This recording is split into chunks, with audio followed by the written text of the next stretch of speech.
भूपेंद्र सिंह हुड्डा जी, उदय भान जी और पार्टी के शीर्ष नेतृत्व में से लोग, दीपेंद्र हुड्डा जी और अन्य गणमान्य नेतागण जींद पधार रहे हैं। 8 तारीख को 5 बजे का कार्यक्रम एसडी स्कूल के प्रांगण में है और ये एक अलग तरह का कार्यक्रम है। ये कोई रैली जलसा जुलूस नहीं है, ये लोगों से जन मिलन के लिए एक पूरे हरियाणा में कांग्रेस पार्टी ने एक मुहिम चलाई।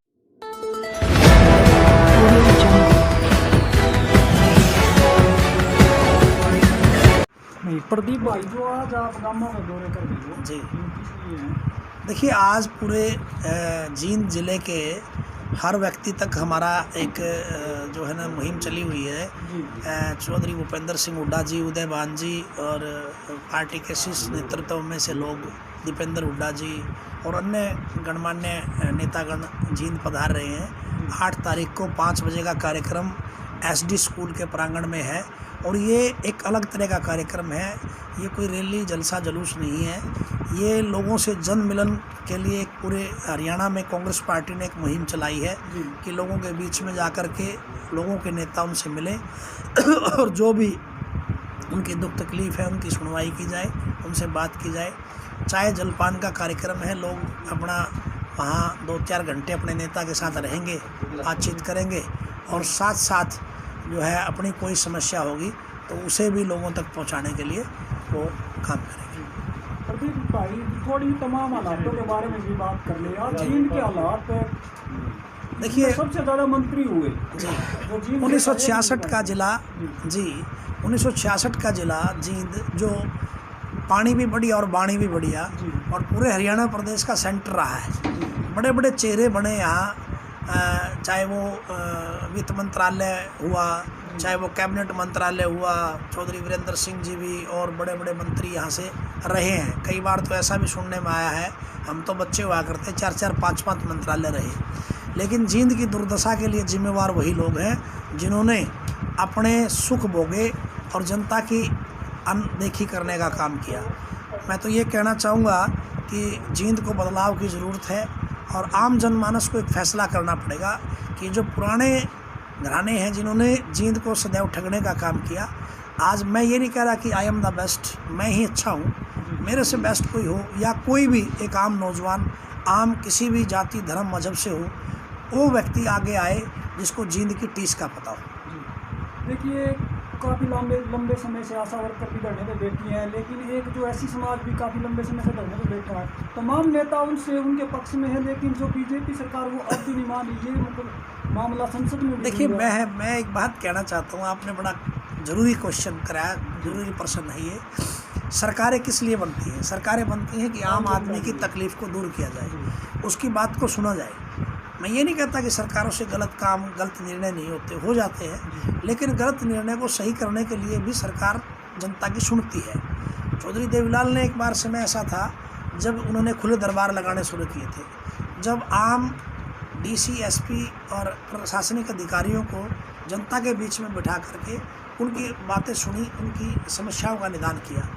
आज उस प्रकार से जनसंवाद हमारा मुख्यमंत्री कर रहा है और उन्हीं जनसंवादों में आपने देखा होगा किस प्रकार से आम जनमानस जब अपनी समस्या उठाता है तो उसको कहता है बैठ जा। कोई महिला समय आवाज़ उठाती है तो उसको कहता है तने को चंद्रयान में भेजूँगा। कोई किसी को कुछ कह देते हैं, किसी को कुछ कह देते हैं। तो किस प्रकार की सरकार बनी। वैसे तो देखो भाई साहब, मैं ये कहना चाहूँगा कि धरातल का ज्ञान जब तक नहीं होगा ना कि इसकी पीड़ा क्या है, इसकी पीड़ा क्या है, इस नौजवान की पीड़ा क्या है, जब तक इस प्रकार के लोग नहीं बनेंगे जिन्हें धरातल का ज्ञान हो। अगर सीधे पैराशूट से लोग मुख्यमंत्री बनते रहे तो उन्हें पता ही नहीं चलेगा कि आज राचंदवाड़ा की गलियों में क्या प्रॉब्लम है। राचंदवाड़ा के लोगों के गुलाबी पीले कार्ड काट दिए गए, जो 100 गज के प्लाट मिलते थे वो प्लाट मिलने बंद हो गए। अगर मैं बात करूं, आज राचंदवाड़ा गांव के अंदर बिजली व्यवस्था क्या है, आज पानी की निकासी की दिक्कत है। आज मैं अभी बैठा हूं जिस जगह पर, यहाँ अपने आप ही फैमिली आईडी जो बना दी गई, उसमें किस प्रकार से उनकी इनकम आज तक उन बेचारों ने देखी नहीं, जितनी उनके जेब में कभी गई नहीं, उनके बिना बात के आंकड़े अपने आप बना करके उनके वहाँ डाल दिए गए, जिसकी वजह से आज उनकी बहुत सारी सुविधाएं काट ली गई। तो आज दर दर की ठोकरें खा रहा है इंसान। कहने को हो गया कि भाई खुले दरबार लगा रहे, कहने को हो गया कि सीएम विंडो लगा दो, कहने को हो गया कि हमारे जो है ना आओ साथों में ऑनलाइन हमने पोर्टल बना दिए। उन ऑनलाइन पोर्टलों के बारे में ना हमारा किसान जानता ना हमारा गरीब जानता। देखिए अभी आपने फैमिली आईडी की बात करी, जी। तो सरकार ने उन ऐसे क्वेश्चन आए हैं, हमारे पास भी आए हैं, आपके पास भी आए होंगे, सरकार के पास तो आते ही रहते हैं जी। जिनके पास घर के लिए रहने के लिए ज़मीन नहीं, खाने के लिए दाने नहीं, आज वो अमीरी में है, और जिसके पास ज़मीन है वो आज गरीबी में। लेकिन जो बाई डाटा सरकार के पास आधार कार्ड उससे सब सौदा लिंक है, सरकार के पास बाई डाटा सारा है, फिर भी ये हो रहा है, इसका क्या कारण? सर देखिए मैं बताता हूँ, जब तक आप धरातल के बारे में जा करके इनके विधायकों की ड्यूटी लगनी चाहिए। किस लिए बनाए हैं? इन्हीं लोगों ने वोट दे करके आपको ताकत दे के ऊपर भेजने का काम किया। क्या विधायक का फर्ज नहीं बनता कि गांव गली के अंदर एक दो बार आए और पूछे कि कितनी प्रॉब्लम्स हैं? उनको दूर करवा सकते हैं ये बैठ के, लेकिन एसीओ में बैठ कर के एंजॉय कर रहे हैं। अगर आज की बात करूं जींद के विधायक से, एक बार कह दे तुम जा करके, फिर यूँ कह दे चलती नहीं। सरकार में बैठे और चलती नहीं, दोनों चीज़ें कैसे हैं? सरकार के अधिकारी आपके बदलाने से बदले जाते हैं और आपके लगाने से लगते हैं, ये जींद की जनता को पता है। लेकिन ये कुछ लोगों के लिए ही बन जाते हैं जो इनके अपने चहेते हैं, इनके अपने परिवार के लोग हैं, अपने नज़दीकी लोग हैं, उनके काम तो नहीं रुकते।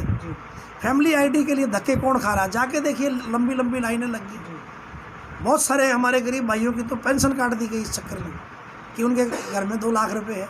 बरसोड़ा गांव का वाल्मीकि भाई था एक, जिसके 3 भाइयों के इसलिए वो काट दिए, गुलाबी पीले कार्ड काट दिए क्योंकि उनकी 2 लाख तन वो दिखा दी। तो इस प्रकार की सरकार में हम लोग देखिए, मैं नहीं कह रहा कि मैं आज विपक्ष में हूँ तो मेरी बात को सुना जाए। आप खुद भुगत भोगी हो इस चीज़ का, और फिर हम लोग उन्हीं को वोट दे देते हैं।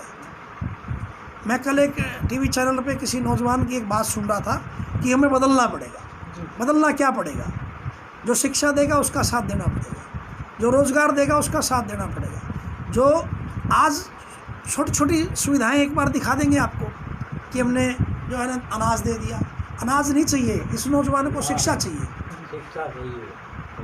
आप ज़िंदगी भर इन नेताओं के आगे यूँ करते रहो, ये चाहते भी नहीं कि आप पढ़ो। पढ़ाने वाला आदमी चाहिए यहाँ पर, जो आदमी इनके लिए व्यवस्था करे। अगर पढ़ाई कर ली, अगर आपने पढ़ाई कर ली तो आपके बच्चे को गरीबी से छुटकारा मिल सकता है, अदरवाइज छुटकारा नहीं मिलेगा। अब क्या आदतें बना दी कि भाई बस अनाज मिल जाए। अरे अनाज तो दे दो, अनाज तो सभी सरकारों ने दिया है, कांग्रेस में भी मिलता था, कोई दिक्कत नहीं है, हमारे गरीब भाई को मिलना चाहिए। लेकिन शिक्षा का अधिकार सबसे ज़रूरी था। भीमराव अंबेडकर जी ने क्या कहा? इस देश में आगे बढ़ना है, इस वतन को आगे बढ़ना है तो वहाँ तक शिक्षा जानी चाहिए जहाँ तक एक लास्ट व्यक्ति बैठा है। आज शिक्षा जा ही नहीं रही। गरीब बच्चे पढ़ रहे हैं सरकारी स्कूलों में, उनको कोई कहीं टीचर नहीं है, कहीं व्यवस्थाएं नहीं है। लेकिन मुख्यमंत्री संवाद करके ये बताता है कि हमने सबसे आगे कर दिया हरियाणा। तो हरियाणा कहाँ आगे है, जींद कहाँ आगे, इन गलियों में आगे पता करो आप, फिर पता चलेगा। और ख़ास तौर पर मेरा संदेश उन साथियों को है जो सुन रहे हैं या जो इसको टीवी को पर माध्यम से देखेंगे। मैं इसलिए नहीं कह रहा कि मैं कांग्रेस हूँ, मैं इसलिए नहीं कह रहा कि मैं एक विपक्ष का व्यक्ति हूँ, मैं इसलिए कह रहा हूँ कि मैं नौजवान हूँ। मुझ नौजवान को ये पता है कि इस साथी को क्या चाहिए। इसको शिक्षा चाहिए, अच्छी चिकित्सा चाहिए, समय पर रोज़गार चाहिए। और रोज़गार का भी कोई एक ही साधन नहीं होता कि सरकारी नौकरी। सरकार बहुत सारी चीज़ें मुहैया करा सकती है, वो ब्लूप्रिंट सरकार के पास नहीं है। ये आए थे तो ये कह के आए थे सबका साथ सबका विकास। अब किसका साथ है किसका विकास है सबको पता है। एक और जो जनता की मैंने सबसे अहम सवाल है जनता का, उनकी सबसे बड़ी परेशानी है वोटिंग मशीन, वीवीपैट मशीन। क्या इस पे आप सहमत हो? देखिए वैसे तो कई बार ये आवाज़ उठी है कि वोटिंग मशीन, आज यूएसए जैसी कंट्रीज़ में जो सबसे अव्वल देश माना गया, वहाँ पर भी आज बैलेट पेपर पर चुनाव होता है। लेकिन वोटिंग मशीन की बार बार आवाज़ें उठती रही हैं और कई बार ये सुनने में भी आया है। देखो बिना तथ्यों के आधार पर तो मैं ज़्यादा चीज़ें नहीं बोल सकता, लेकिन ये तो है कि आज जैसे कंप्यूटर को हैक कर लिया जाता है, आज की दुनिया में क्या नहीं होता। तो मशीनी युग तो ज़रूर है, लेकिन मशीनों में भी तो दिक्कत है। आप मान सकते हो क्या ये है? हो सकता है, बिल्कुल हो सकता है। जी, मैं आपसे लंबा सवाल नहीं करूँगा, एक सवाल और है। अगर आप कल को आपको कांग्रेस पार्टी टिकट दे देती है, आपको जनता विधायक बना देती है, जी। आप फ्री देने पे ध्यान दोगे या रोजगार और शिक्षा मैं देने देखो, मेरा बिल्कुल विचार अलग है। हो सकता है आप में से कोई आदमी मुझसे नाराज भी हो जाए। जी शिक्षा सबसे बड़ा ताकत है आपकी। जी जब तक आप ये बदलाव नहीं करोगे, आप भूल जाओ। मैं बड़ा दर्द होता है कई बार जब हम इन घरों में आते हैं और हमें कच्ची छतें दिखती है, जब हमें कच्चे मकान दिखते हैं।